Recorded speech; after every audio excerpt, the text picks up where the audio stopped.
Hundreds of crimes occur at gas stations all around the world each year, whether it be murders or kidnappings. Today, I will be telling you only two of some of the most terrifying true gas station horror stories. Without further ado, let's get this shit started. This all happened in the summer of 2010 when I was 16 years old. Just so you know, I'm male. My friend Ryan had just hooked me up with a great job at a gas station. The job had all sorts of perks like getting discounts and free soda from the fountain in the gas station, but the only thing that sucked was the location of the station. It was a good 30 minutes outside of the city I lived in the middle of nowhere. The road that led to my work branched off the highway I took to get there. My shift was the graveyard shift from 10 to 3 in the morning the next day. It didn't really bother me though, because I was a night owl myself and didn't go to sleep until around 5 a.m. People rarely came in, and if they did, it was to put money for gas. But for the most part, my shift was dead. I was never scared of the people that came in until this one day. It was towards the end of my shift, and I had about a half hour left to go until I could finally go home. About 5 people had come in during my shift, which was pretty busy for my shift. I was sitting at the cash register, scrolling through Instagram, bored out of my mind. An hour had passed since the last customer had come in to buy a soda and gas. I got up to go to the bathroom because I had probably drunk about 3 gallons of soda that night. My manager told me I had to lock the doors to the gas station when I went to the bathroom since I was the only one there, except this time I didn't lock them. No one ever came in, so I didn't find it necessary to lock them. Once I was done and all washed up, I walked out and went back to the cash register. That's when I noticed a man had entered the store. I got upset because the one time I didn't lock the door, someone had to come in. He was standing on the other side of the small gas station, looking at the beer. He was swaying from side to side like he was on a rocking ship. The man was very tall and was wearing all black pants and a hoodie with his hood on. The clothes were covered in dirt as he had just gotten done rolling around outside. The smell was the worst part. He smelled like piss and roadkill. It stunk up the entire store, and I ended up having to cover my nose with my shirt. I wasn't creeped out or anything, just more curious than anything. The creepiness started to set in when he didn't move. He just stood there for 10 minutes, looking at the beer, facing away from me. I thought he must have been drunk or something, but I doubted that drunk people could stand that long. After 10 minutes, I spoke to him from the cash register. "Sir." He didn't say anything, just continued to sway, looking at the beer. "Sir, are you going to buy something?" I asked him, but he didn't say a word. I was very creeped out at this point and didn't know what to do. The next thing I did was one of the dumbest things I ever did. I decided to try to get him to leave. I walked down the short aisle to him. I tapped on his back and told him he had to leave. It came out as more of a whimper because I was scared out of my mind at this point. The second I told him this, he stopped swaying. He slowly turned around and looked down at me. The fear I felt was like I had never felt before. I couldn't breathe, move, or speak. Once I saw his face, I couldn't move. I just stood there staring at him. His face was covered in dirt, and he looked like he was 100 years old. Blood was spilling out of a big gash that started at the top left of his forehead and went diagonally across his face. It looked like he had been struck in the face by an axe. His eyes were the worst part. They were milky white as if he was blind, and he just stared at me. I don't know if he was blind or only partially blind, but I felt like he was looking into my soul.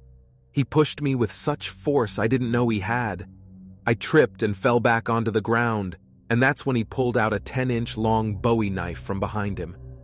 The tip was covered in blood, which made me almost pass out from fear. He loomed over me like a lion standing over a wounded gazelle. That's when the shock finally wore off, and I began to think clearly.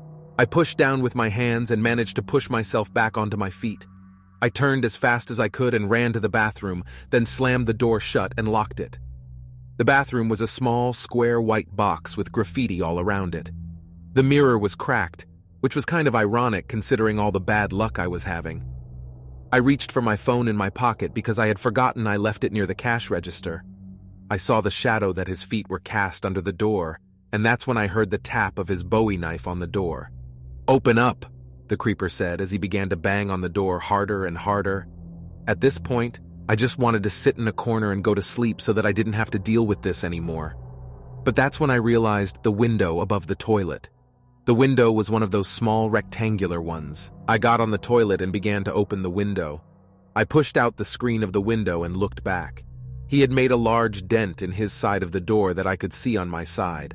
I cursed at him, then squeezed through the window head first. I fell on my hands and felt a sharp pain jolt up my hand. I squealed a little because of the pain, in addition to tearing up. Against the pain, I got up and began to run down the street. I looked back, and the man was running at top speed after me. My adrenaline kicked in. I ran down the street as fast as I could. After about 5 minutes of running, I had to stop to catch my breath. I glanced back and noticed the psycho wasn't following me anymore, and I continued to walk alongside the road. After walking for God knows how long, the sun began to rise. I was tempted to stick my hand out and hitchhike, but the last thing I wanted was to run into another creeper. I saw a police car at a rest stop and I ran to it. I told the police everything that happened, and they went with me to get my phone from the gas station. We reported everything, but to this day, the man was never caught. I soon quit my job after that incident. My greatest fear now is for that man to show up at my new night job. One day, me, my dad's girlfriend, and her 2 boys went to the coast of Oregon to spend time with my grandparents for Christmas vacation. The trip was a complete disaster, so we left early. We stopped at a gas station to some snacks for the ride. The place had extra hot Cheetos and pizza pockets, so I went for my Cheetos first, and then I went to the cashier for my pizza pocket. The man at the register was pale, sweating, his mouth was slightly open, and he started to panic from the looks of it. He got my pizza pockets for me and I paid for my snacks. "Thank you," I said, and I got the heck out of there. We drove down the road, and as I looked back, the lights at the gas station turned off.